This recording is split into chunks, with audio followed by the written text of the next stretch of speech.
Greetings, everyone. It's great to be with you. Thank you so much for joining us, and thank you for everything you do by the way of learning and growing and healing yourself and others. It's greatly appreciated. Today, we're going to have a presentation entitled The Fruits of Cosmic Attunement. The weekly studies and exercises of the Rosicrucian Order AMORC equipped us for the mastery of life and greater service. In a similar spirit to the Master Yeshua's statement, by their fruits you shall know them. We will consider the fruits, signs, and manifestations of our attunement with the cosmic. In this manner, we will continue to explore Rosicrucian laws and principles and their creative expression and application. Now, you see before you now two remarkable works of stained glass window. They're actually in the Rosicrucian Planetarium at Rosicrucian Park in San Jose, California. The one on the left was designed by past Imperator H. Spencer Lewis, and the one on the right was designed by past Imperator Ralph M. Lewis. They're highly symbolic, highly meaningful, and very much related to our theme today, the fruits of cosmic attunement. Now, the window on the left, you'll see the rose crosses mounted, particularly on a hill or a mount, and around it is interlaced triangles. The triangle coming down, the triangle, the infinite plane, the triangle going up, finite plane. And there's that great marriage of energy, the two planes of existence, the finite and the infinite, material and the immaterial, but also through the rose being a great center point as well, through the two bars, the horizontal and the vertical bars, having a similar symbolism to the two interlaced triangles. And then there's the radiant energy and the beautiful blues that are very, very soothing and very deep. We see that there's a body of water in the midground with a sailboat there, again, symbolic in various ways. It can be like our own lives needing cosmic attunement. And there's also the shores and the rocky areas to guide around.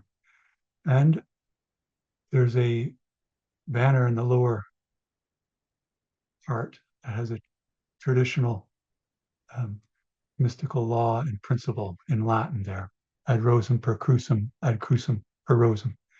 Fundamental relationship between the rose and the cross.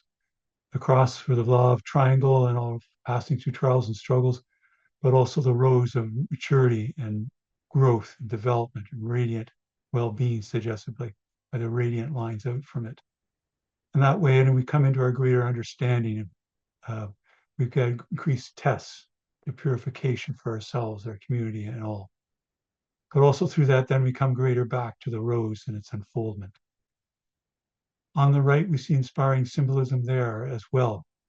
The sun and its radiant rays of light by the horizon, and the descending dove and the Trinity, symbolized by the three stars in the upper right, and also the chalice, the grail, and the symbolic cross associated with the great teachings of knighthood. They're two wonderfully complementary works expressing the fruits of cosmic attunement. And by cosmic, we mean the universal intelligence back of the cosmos, the universe. And we also mean all natural and spiritual laws. So when we attune or in harmony with that universal intelligence and know how to apply those Rosicrucian laws and principles, and all the natural and spiritual laws, we're greatly uplifted, ennobled, enriched, maturing, and evolving, and assist that in all others and all beings we come in contact with. Not only an inspiring conception for us intellectually, but also as a lived experience that's often astonishing. Now, having taken in these two inspiring works of stained glass, let us focus on the one with the rose cross and the interlaced triangles on the mount, sailing through our lives like the sailboat on the waters of life, following the traditional mystical application. conveyed to us in Latin in the banner. Let's take some time just to absorb this work of art, feel its great energy, the inspiration from the past imperator, H. Spencer Lewis, coming to us. In a way, he experienced cosmic attunement, and this work is a fruit of that for him and those who created it convey this to us.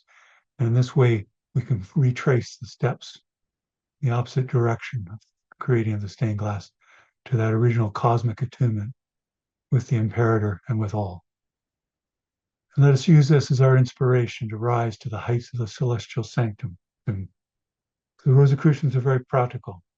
And we talk about and know things, but we also experience them directly, which is at the heart of mysticism. Then we know and know that we know and can demonstrate through all the vicissitudes of life and can transmute and pass those on to others, just as they've passed on and transmitted the same to us. I invite you now, close your eyes, we'll have a period of meditation. Have a first-hand experience of the fruits of cosmic attunement, the signs of cosmic attunement, the manifestations of cosmic attunement. You wish to get comfortable in your chair, or if you wish to lie down or be otherwise situated, whatever's right for you this day.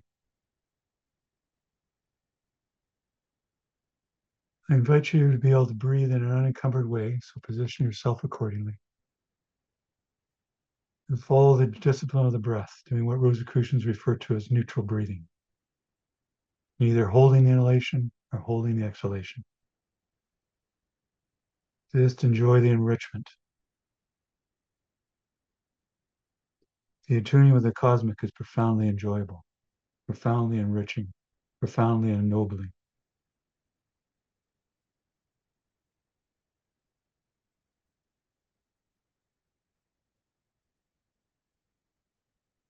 These very positive and life-giving experiences help reinforce for us the habit of meditation. Indeed, it's a fundamental act. It's fundamental as breathing and eating and sleeping and more. It may initially surprise us to know that at first, but I think you'll find from your own experience that you're convinced of it now or will be.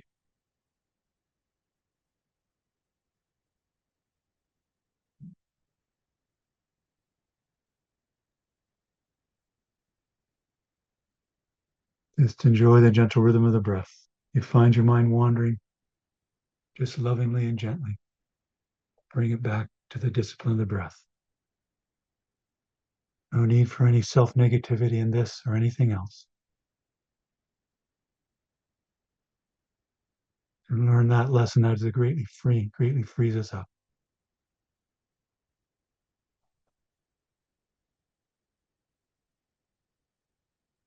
And the degree comfortable for you, I invite you to breathe a little deeper than usual, take in even more of the vital life force, the VLF, that vitality, that vim, that vigor. It's one of the fundamental constituents of air.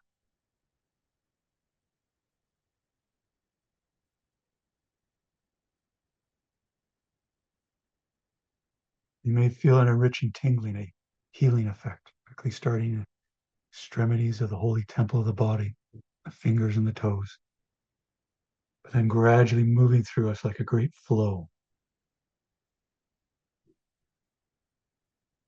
One of the great services of the practice of meditation is we become increasingly sensitive. We feel the life force coursing through us. It's very healing, very enriching. It's always going on. But through the increased sensitivity of meditation, we intensify its flow and its actions, and we become more aware of it. And with breathing a little deeper than usual to be comfortable, I also invite you to extend your exhalation longer than your inhalation. You may wish to work with the octave, speaking musically, to have your inhalation 1 unit time and your exhalation 2 units of time, like twice as long in the exhalation. What's comfortable for you? One of the wonderful things that happens when we extend that exhalation is that we hasten and bring about the relaxation response. Great working of the vagus nerve that we study weekly in our Rosicrucian lessons. Vagus nerve works with the autonomic nervous system. And its great polarity, the two poles of the sympathetic and parasympathetic nervous systems. Somewhat like two handles on the handlebar of a bicycle that we're steering through the streets, shifting from the left to the right, our left and right hands according to our needs to avoid things, to turn where we need to. So too, when we work with the breath, we help steer ourselves with the parasympathetic and sympathetic nervous systems to draw us towards autonomic balance. These and many other things modern science has been developing and learning. The Rosicrucians have known down through the centuries.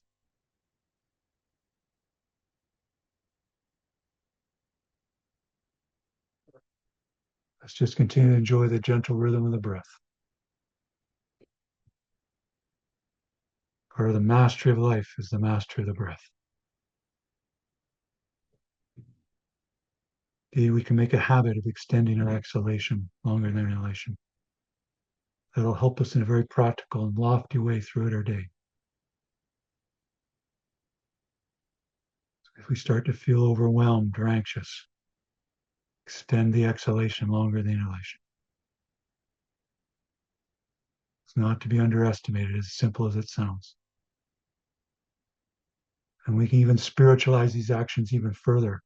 By the incoming of the breath, we can feel the increasing presence, not only the vital life force and its great flow through the holy temple, but also the increased presence of our true nature, the divine within, the master within, the inner self,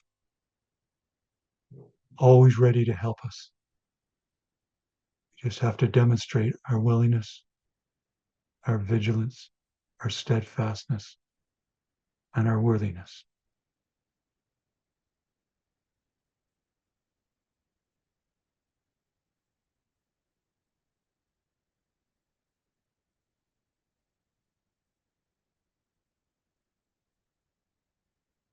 The master within our true nature will help us through, as the colloquial expressions go, the thick and the thin, the trials and the struggles, the upliftments,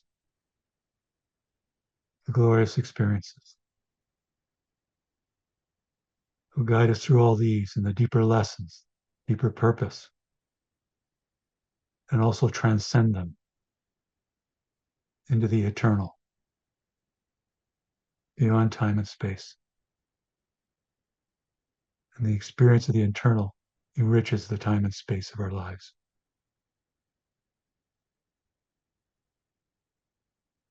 These and many more other things are at the heart of mysticism, the great growing up of us all. Soon we'll rise to the heights of the celestial sanctum and experience more of the profound symbolism of the two imperators bequeathed to us in the stained glass windows.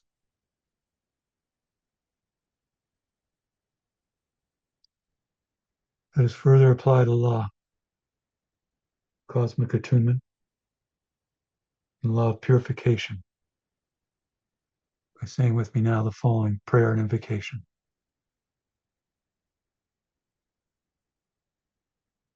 May the divine essence of the cosmic infuse my being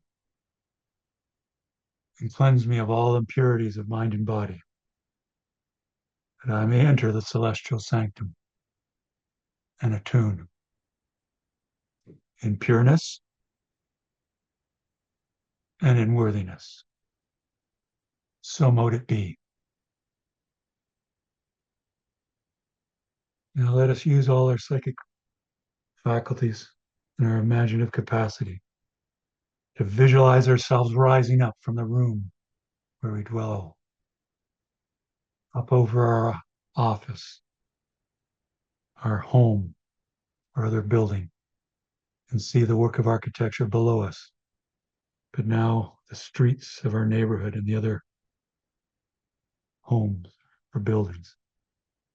And let us enjoy rising up higher and higher, faster and faster over our local geographic area or town or city,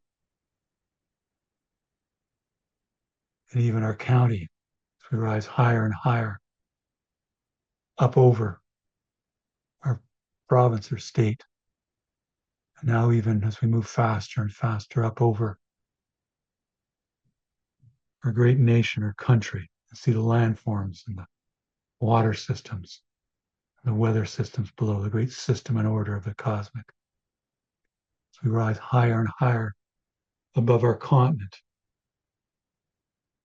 and now even the hemisphere where we dwell, and take in the entirety of the temple of the earth. Great, beautiful blue jewel. As we continue to rise higher and higher and see the rotations of the earth about its axis, we see the beautiful white satellite, the moon, revolving about this planet. As we look up, we see other great elliptical orbits of the planets and even the great fiery ball of the sun, our local star, and see the grandeur and wonder of it all. As we rise higher and higher, faster and faster, way beyond the speed of light as we transcend space and time now, moving from the finite plane to the infinite plane.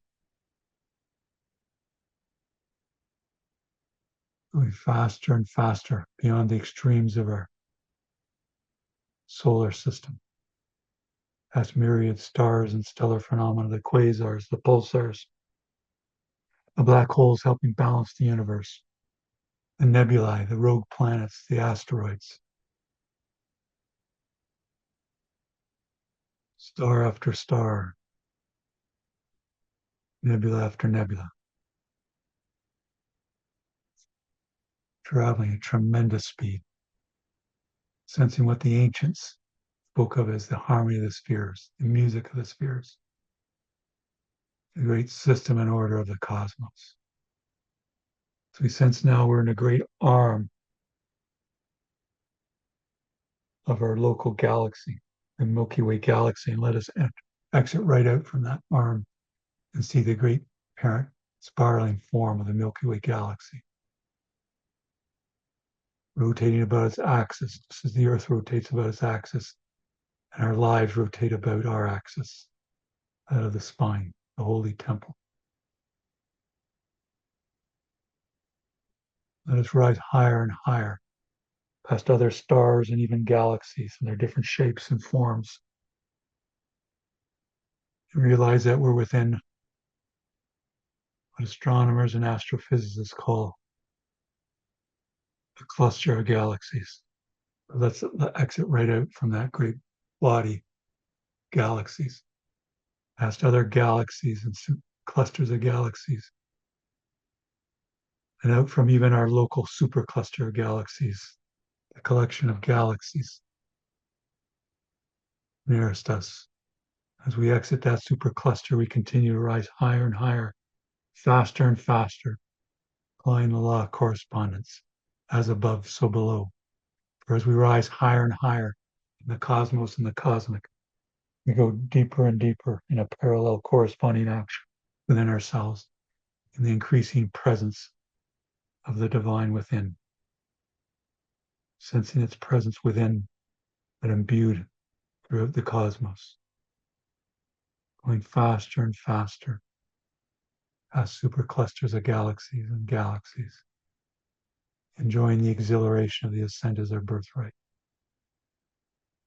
feeling increasingly the universal intelligence back of the cosmos, the cosmic. And we may sense now the stupendous rotation of the universe itself, but around a great cosmic axis spoken of since ancient times. And when you sense its presence, but which all is rotating, speed towards it, particularly its midpoint, at tremendous speed and enjoy the rotations of the universe, the great harmony and system. As we experience that, it increases our experience of the harmony, the system within us as a microcosm, mirroring the macrocosm all about. And we come close to the midpoint of the great cosmic axis. I invite you to slow up there and come to be in stillness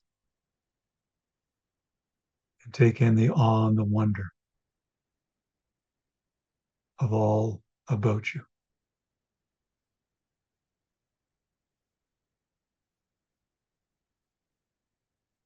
Let us dwell there a while, this highest point of consciousness for us, and this deepest point of peace or experience of peace, the Rosicrucians referred to as peace profound.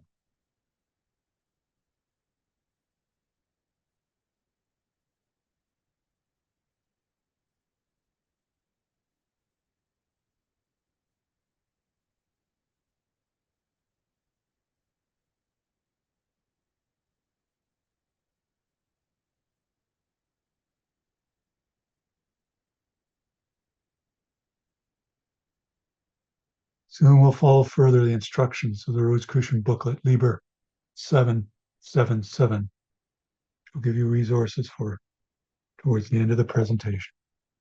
I invite you now to visualize your personal sacred space, your celestial sanctum. Maybe on this occasion, simply the stupendous sight of the cosmos rotating about you. Or maybe an inspiring place in nature back on the temple of the earth, sacred grove. Sense the harmony with all. Or by a seashore or lakeshore and see the waves lapping in, suggesting the great cosmic keyboard the Rosicrucians speak of. Shows the great system and order of the higher and higher octaves of vibrations of the cosmos. Where all is vibration about us.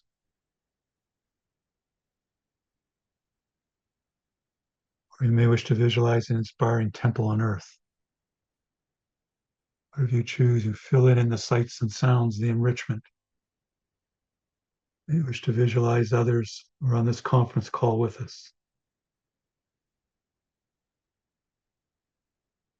And other seekers. The Grand Lodge and Supreme Grand Lodge officers of the Rosicrucian Order AMORC conducting a sacred convocation at the heights of the celestial sanctum. You may wish to picture incense wafting up, symbolizing the law of transmutation, rising into the cosmic just as we did to be here. You may wish to visualize beautiful murals or stained glass windows depicting mystical and Rosicrucian laws and principles that we learn in weekly lessons in Rosicrucian studies. Feel in the sights and sounds, the various impressions, psychic and physical and overall spiritual and uplifting. Feel the exhilaration of being in your personal celestial sanctum, enriched, ennobled.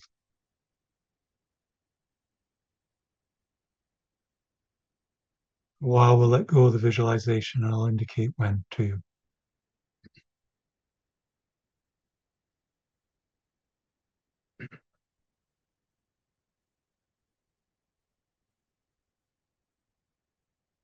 Let us release the visualization now of your personal celestial sanctum into the cosmic mind, through the cosmic mind into through the subconscious mind into the cosmic mind. Let us release it now. If it pleases the cosmic, it is done. So mote it be. And let us dwell in silence. Let us be receptive. Let us let go and surrender. Feel all there is to feel. Find the law of silence now.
Now, as we continue our period of meditation, applying the law of cosmic attunement,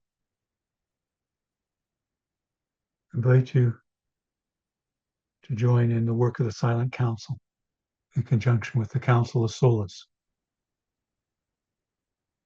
the Grand Lodge of the Rosicrucian Order AMORC. From the depths of our being, let us radiate forth our heart and mind, love and well-being to all those who petition the Grand Lodge for guidance and healing. And let us radiate love and well-being to all those who petitioned our affiliate bodies of the Grand Lodge for guidance and healing. And let us radiate love and well-being to all those you know who are in need of guidance and healing. And finally, let us radiate love and well-being to all those sentient beings throughout the cosmos who are in need of guidance and healing. From the depths of your being, let the love and well-being flow like a great searchlight filling the universe, reaching all in need. Just like when you rose to the heights of the celestial sanctum, may you wish at first to use great spiritual force to radiate the love and well-being. And then gradually let the divine within take over. It knows how to do this.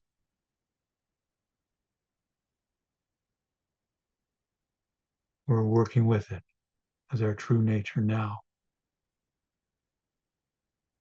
At a certain point, I think you'll find you no longer need to make any conscious effort for the great radiations to continue. At a certain point, you may find they even speed up and you'll know you're reaching those in need. And when that happens, just let go and let flow.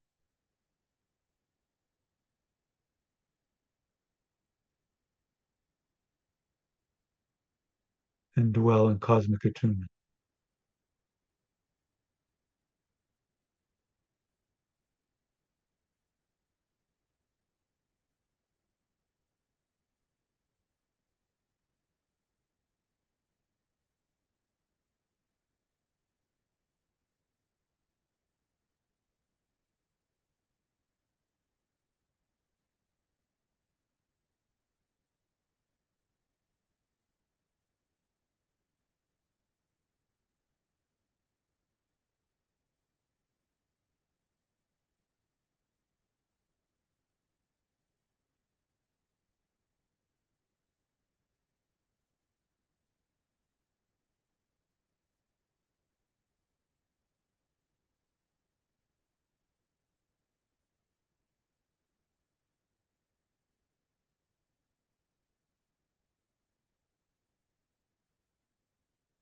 Soon we'll formally conclude this period of work of the Silent Council in conjunction with the Council of Solace, but we'll continue the period of meditation a while longer. Assured that the radiations of love and well-being will continue from the depths of our being, the divine within, to all in need as a way of life and part of our mission in life.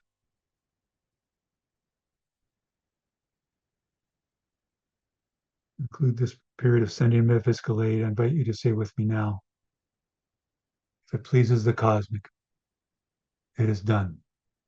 So mote it be. And let us continue to dwell at the heights of the celestial sanctum, the center of our being, the center of the cosmos.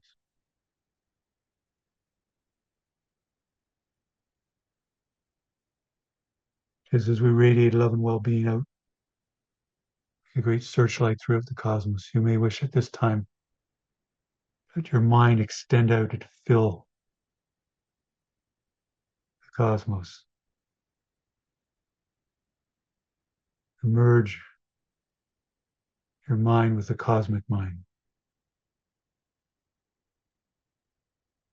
experiences the cosmic experiences, to be the cosmic,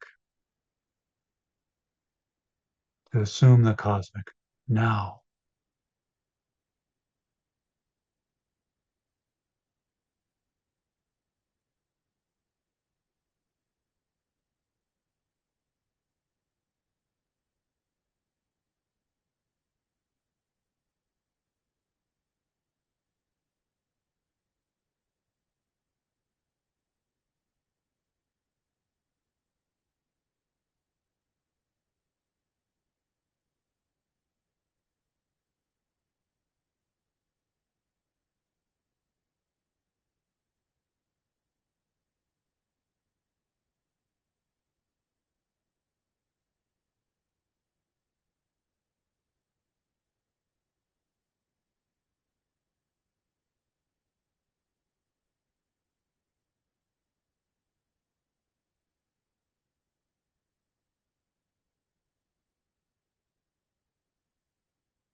Soon we'll formally conclude this period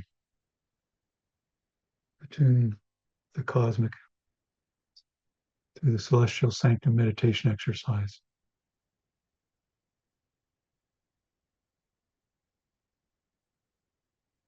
Before that formal conclusion, you may wish to invoke the law of gratitude now, which will also in effect intensify the application of the law of cosmic attunement.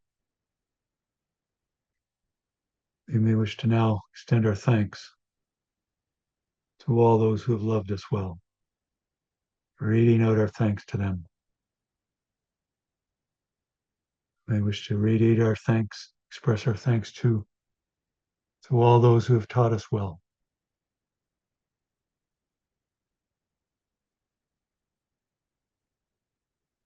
We may wish to radiate our thanks and gratitude to all those who have sacrificed well on our behalf and the example they set to us, which behooves us to follow now and always.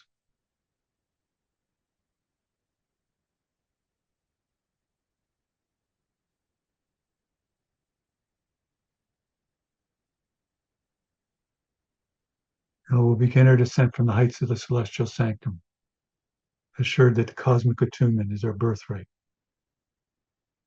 And it'll go with us, and is always there for us, but to realize increasingly.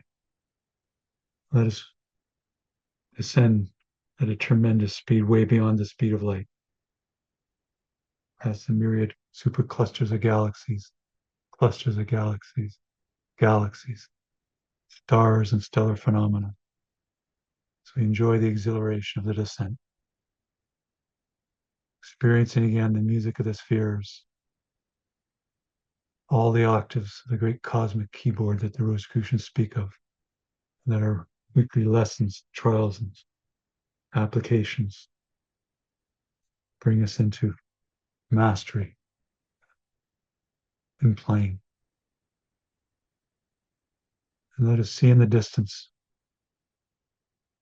past the myriad stars and nebula and quasars and pulsars and black holes who can balance the universe,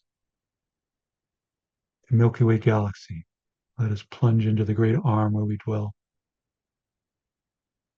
past myriad stars, cosmic web connecting the stars and galaxies, past the nebula, beauty and wonder of it all. And we see in the distance the great elliptical orbits, the planets of our solar system. And see once again our local star, the temple of the earth,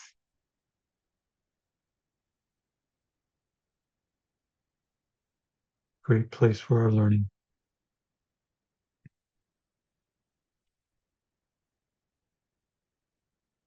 See the hemisphere where we left off, the continent, our great nation or country, our province or state, our county, our local geographic area or town or city, our neighborhood. I invite you to say with me, following prayer and invocation in conclusion. May the God of my heart sanctify this attunement of self with the celestial sanctum. So mote it be. Let us continue to descend through our neighborhood, building where we left off, home or office, back in the room where we were and however we're situated, feeling enriched, ennobled, regenerated, reintegrated, re-energized, and rested. Taking the cosmic attunement and the momentum of the experience and all the fruits of the cosmic attunement with us to give in service. And when you're ready, you may wish to open your eyes and stretch, and we'll continue work and worship of the Rosicrucian Order, AMORC, now and always.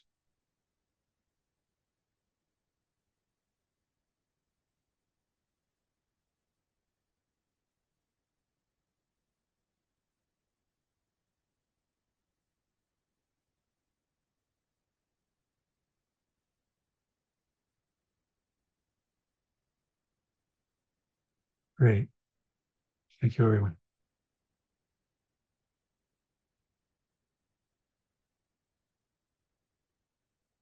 Now, on this topic of the fruits of cosmic attunement, it reminds me of one of the very memorable statements of Gregory of Nyssa, one of the early church theologians, but a mystic in his own right. And the Rosicrucian Order is not a religion, because it stresses first-hand direct experience of knowledge and wisdom and compassionate application of knowledge. But we can learn greatly from the spiritual traditions of the world and indeed all the workings of the human and others. He mentioned, related to the theme of our day, the following. For those who have truly come to be in the image of the divine, and who have in no way turned aside from the divine character, bear in themselves its distinguishing marks, and show in all things their conformity to the archetype. They beautify their own souls with what is incorruptible, unchangeable, and share in no evil at all. And that's from the mystic Gregory of Nyssa's book entitled The Life of Moses, one of the great initiates, or the great tradition teachings that have come down to us through the Rosicrucian studies. And it reminds me, similarly, the book by Past Imperator H. Spencer Lewis, Secret Doctrines of Jesus, the life of the teachings of the Master Yeshua. That Past Imperator dedicated his book as follows. Dedicated to Tsar Hieronymus of Belgium, whose spiritual continence and purity of character gave boundless charm to the magnificence of his wisdom. You see, the Past Imperator's expression and the mystic master of the ancient period, Gregory of Nyssa, are the way concurring there. These are some of the marks and signs of cosmic attunement, that we are transfigured. We radiate love and well-being as a way of life. We become, as Louis Claude de Saint Martin said, become great centers of radiation, not for our self-aggrandizement, far from it, and far greater through humility of the outer self to learning and working with the inner self. And on this topic of cosmic attunement and its fruits, it's true I'll speak of, and the Rosicrucian Order speaks of, an outer self and an inner self. And we apply the law of duality to compare and contrast, to learn. But in that comparing and contrasting, that foundational law of duality, there's a coming together, a unity through the law of unity and the law of the triangle to come into that unified understanding, that greater wisdom. And then there's a great radiation of love and well-being from us and to all. And we experience that love and well-being in others as well, and help draw it out from ourselves and others, whatever line we take up. Now, it's true that the fruits of the cosmic are multitudinous. One could say symbolically 1,000-fold. One of them is that there's an increased coordination, a harmonious working of the faculties and systems. Just like when a bicycle is needing oil and tuning up, then you ride it, the ride before and the ride after. Same amount of energy is so easy, much easier, more enjoyable. It moves more quickly. The same when we work with cosmic attunement, our faculties are working like a great symphony together.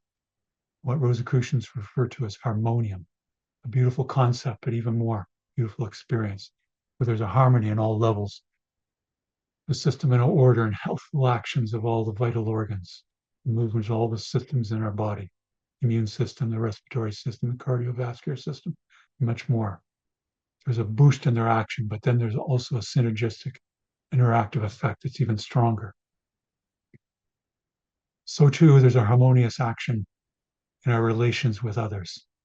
There's harmonious relations in our mind and our thoughts and our faculties, how we work with them, the various senses of the mind that we learn through the Rosicrucians, the objective mind, the subjective mind, the subconscious mind, and the overall arching cosmic mind.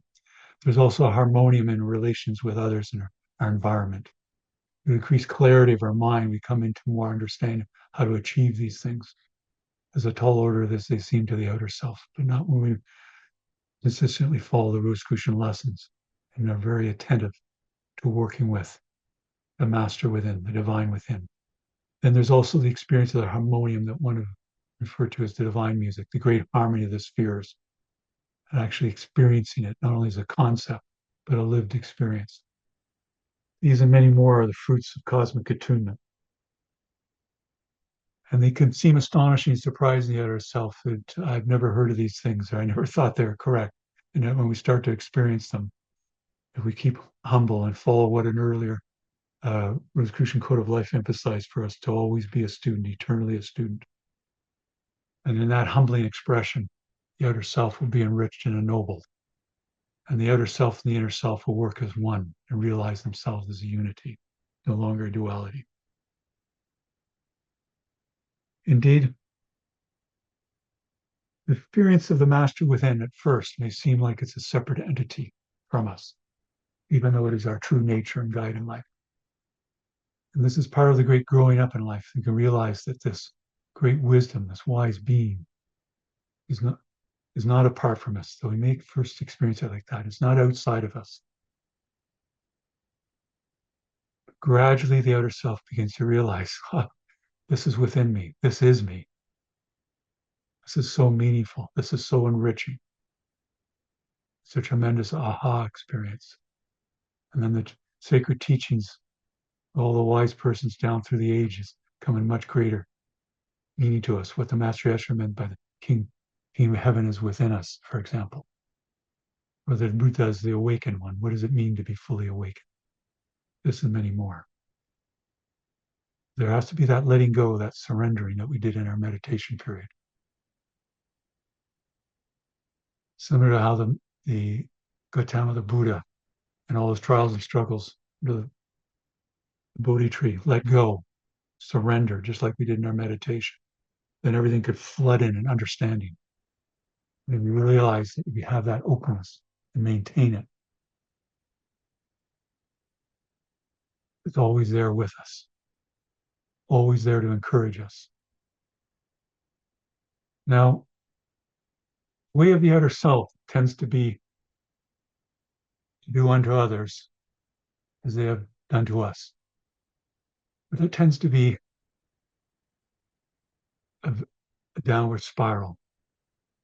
The inner self, or the master within, divine within's way, is that it supports us to do unto others as you would have them do unto you. Essentially, you see this in various spiritual traditions of the world. For example, in the Gospels associated with the teachings of Master Yeshua, Matthew 7 and 12, and Luke 6:13. Many of these divine insights are in the Sermon on the Mount, or the idea of there's symbolically being on a mount, just like we rose up in the cosmic, on a mount. But also, the statement associated with this talk today, and it's part its inspiration, is that um,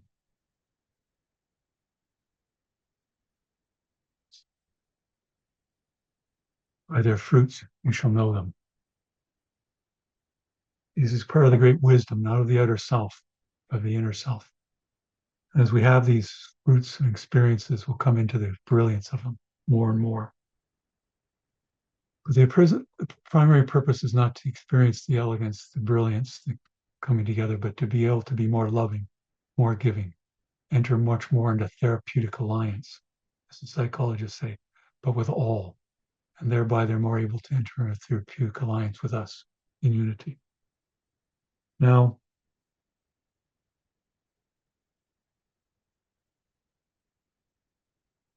the early monographs encourage us in all these things. And for example, when we have our regular study night, it may be Thursday night for you in your home sanctum, studying your micro temple or small temple in your home.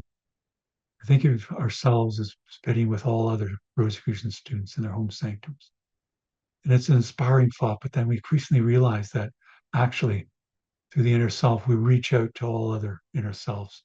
There's the one soul as a lived experience. This and many other astonishing experiences come to us. But like what you see with all the fruits, cosmic attunement, there's a deep rightness, a deep sense of meaning in them. In all this, there is to be no hint of superiority. And quite the contrary, there has to be the openness of humility, which allows the cosmic attunement and the rapport with the cosmic to be maintained, and be encouraged to return back to. In all this too, there's certain traps along the way, or pitfalls that one has to watch out for. The outer self may want to stay in charge, even though it can learn that it'll be much more enriched and ennobled, have a much more meaningful way of life, indeed experience this oneness with the inner self and all by working with the inner self. It may think that there's no inner self, I'm it. But life will teach it quite differently on that. Where the outer self needs not to try to be the inner self, not try to masquerade as the inner self, or fool itself as the inner self. Life again will teach us otherwise in quite strong but helpful ways. We have to have that, as we did in the meditation, feel all there is to feel the recognition of the divine within. If the outer self will work fully with the inner self, the master within, there's a great unblocking, and the love can come immediately flowing out. And we'll be more ourselves, and be more ourselves. All that energy was being taken up to not be ourselves is all freed up. It's true, challenging things will come forward. We have to change laws in our subconscious, but the inner self and the rapport and the lessons of the Rosicrucians will teach us on how to do that and replace those inharmonious laws no longer serving us well with harmonious laws within the subconscious. And it's true at times the subconscious can seem very strong and powerful, and it is compared to the subconscious mind and the objective mind. But the cosmic mind is far stronger, far more capable, far more truthful. And it'll assist in all these challenges that we have in setting up new laws in the subconscious and certain ingrained fears or challenges we feel in ourselves. They will be transmuted. Now, with this and all, there's a boost in mood, there's a boost in creativity. We'll find it in often meditation periods or later in the day, things will percolate up, or there'll be great influx, a great re-energization. Any little upliftment will lift us up. Any challenges or feeling of disheartened, or any feeling discouragement or frustration. And with it will come the way through. The inner self will show the way through, very specific to our circumstances. It's true, through the outer self, we become to feel bitter about life, or we feel disillusioned. But these can be transmuted alchemically as important stages in life. Because, for example, to be disillusioned means we've let go of illusion. But what's important is that we then have to come into a new clarity of understanding. not just stay in a state of having let go of illusion. It has to be replaced with something more truthful, more accurate, more loving. And in that, the inner self will help us. And the Rosicrucian weekly lessons will help us in that. We'll see through the outer self that experiences the world as an apparent past and a present and a future. And we uses the past to reflect on, not to ruminate on or overly dwell on, to learn the lessons. And we can use the apparent future that our imagination creates, the plan. When doing this, staying attuned with the cosmic, we can always remain in the present. And when we're in the present, we let go of regret about the past, let go of anxiety of the future, and dwell in the present. We can still do the reviewing of the past. We can still do the planning of the future. And that way, the outer self and the inner self work together.